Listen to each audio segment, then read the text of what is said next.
Добър ден. Добър ден!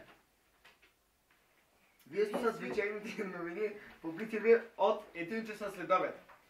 Днешните новини са много интересни. Последните събития коментира Юсел Кадриев.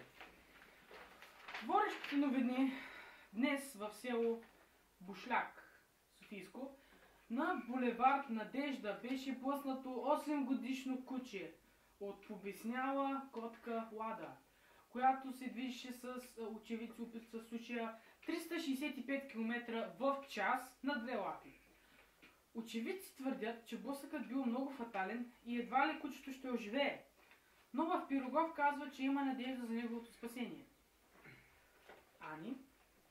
Искам да кажа за учениците, това много ги касае. Скъпи ученици, през тази учебна година ще излизате. Знаете се за информационните технологии, че научите как се настроя потребителския интерфейс на операционната система. Благодаря ти, Ани. Също така искам да кажа. Благодаря ти, Ани. Искам да кажа. Благодаря ти, Ани. Последно, Алексей. Така, Митю Пищова стана кмет на село Дупница. Нашия репортер Станислав Дончев е директор от мястото и сега ще го видим. Чуваме ли се, Стани? Дай, сега ще го изрежем. Сега ще го изрежем.